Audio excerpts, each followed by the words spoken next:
Hi friends, college solution ఛానల్కు మీకు స్వాగతం. సో ఈ వీడియోలో వచ్చేసరికి మనకి విఐటి త్రిబుల్ ఈ సంబంధించి రిజల్ట్స్ ఎప్పుడు రిలీజ్ చేస్తారని చెప్పి చాలామంది అయితే అడుగుతున్నారు. సో అలాగే ఎస్ఆర్ఎం జేఈ కూడా చాలామంది అయితే అడిగారు. దానికి సంబంధించి కూడా నేనైతే వీడియోస్ అయితే పెడతానమాట. అంటే కట్ ఆఫ్ ఎలా ఉంది, ర్యాంక్కి కౌన్సిలింగ్ ఎలాగ, ఇవన్నీ ఎక్స్ప్లెయిన్ చేస్తానమాట.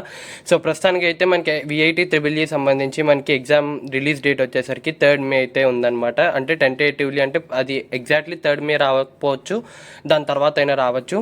కానీ ఎగ్జామ్స్ అయితే ఆల్రెడీ 30th అయిపోయినాయి. సో May 3rd కల్లా మీకు రిజల్ట్ అయితే మ్యాక్సిమం వచ్చేస్తాయి అనమాట. మీ డైరెక్ట్గా మీరు పోర్టల్ అయితే చెక్ చేసుకోవాలి. సో రిజల్ట్స్ వచ్చిన రోజు నేనైతే వీడియో అయితే చేస్తాను. ఆ రోజు మీకు డైరెక్ట్గా పోర్టల్ అయితే చెక్ చేసుకోండి విఐటి త్రిబుల్ ఈ రిజల్ట్స్ అయితే మాత్రం. సో ఎస్ఆర్ఎం జేఈ కూడా వీడియో చేస్తాను, విఐటి త్రిబుల్ ఈ కూడా రిజల్ట్స్ వచ్చిన తర్వాత వీడియో చేస్తాను అనమాట. కౌన్సిలింగ్ ఎలా పెట్టుకోవాలి ఏంటి అని చెప్పి, ప్రాసెస్ ఏంటని చెప్పి. సో ఇది ఫ్రెండ్స్ విఐటి త్రిబుల్ ఈ సంబంధించి రిజల్ట్స్ మనకి అనౌన్స్మెంట్ అయితే. సో మీకు కనుక వీడియో నచ్చినట్లయితే లైక్ చేయండి, షేర్ చేయండి, సబ్స్క్రైబ్ చేయండి. Bye friends.